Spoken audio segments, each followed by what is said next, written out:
All right, so the Ravens get that narrow victory, and you heard Melanie ask Lamar Jackson about the psychology of being able to not blow that double-digit lead with the Bucs coming up next. So when you look at this Ravens offense, Pete, I mean, what do they look like at this point in time? They have to throw the ball better. 120 yards passing in the NFL. It's ridiculous. Do you think that Lamar's holding too long? No, I don't think they're really. I mean, he only threw 15 times. You got to throw the ball more, and you got to be better doing it. And I think to win in this league, you can run and he can do all his stuff. But you have to be able to throw the ball down the field. If you don't, you're not going to win.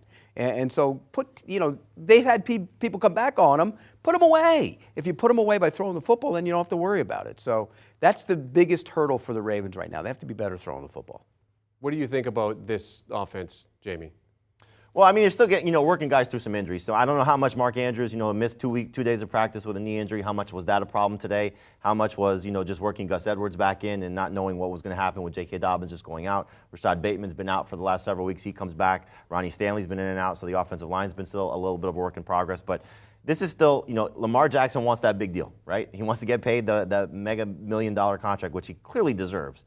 But it's got to be a little bit more of an onus on him to sort of, take a little bit more control of the situation when things are struggling. Now, I will say I want to see what happens when Deshaun Jackson gets in the mix, because we've talked about this a lot, Pete, that the speed threatening somebody down the field, they don't really have that right now. At least they don't have it on the field. We'll see if Deshaun Jackson maybe changes some things about how this offense looks and how teams defend them. What about Cleveland, their situation? Obviously, Deshaun Watson is still, 6 weeks away. But, I mean, when you look at this Cleveland team right now, I mean, they're still in the mix here.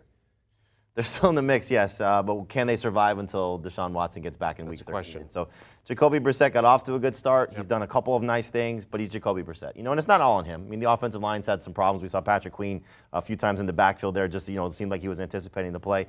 The run game's been good, but at times it's faltered. Last week, certainly against New England, they struggled. So it hasn't been perfect. Njoku goes out. That's going to be a problem for the passing game because Amari Cooper can't handle things by himself. But really, it's about this defense, too. This defense was supposed to be a lot better. Now, granted, only giving up 23 points, holding Lamar Jackson in check, but they have not done the job that they've been expected to do, especially with a defensive player of the year candidate going into the season like Myles Garrett. Jacoby Brissett actually played good football today. I mean, he wasn't terrible. 22 of 27 for 259. Normally, you get that out of him. You should win that game if you're the Browns and you're that run-heavy team, which they are. They ran the ball okay too. They just didn't have the ball a ton. The other thing is their defense, their offensive line, which has been a calling card for this team for a long time.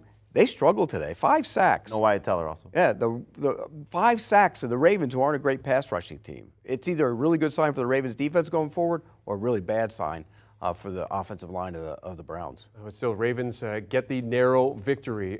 Helpful for them and helpful for you if you want to get a player perspective on everything that's going on in the NFL, as well as interviews with current and former players. But you're checking out All Things Covered with Patrick Peterson and Bryant McFadden. You can download and follow wherever you get your podcast audio.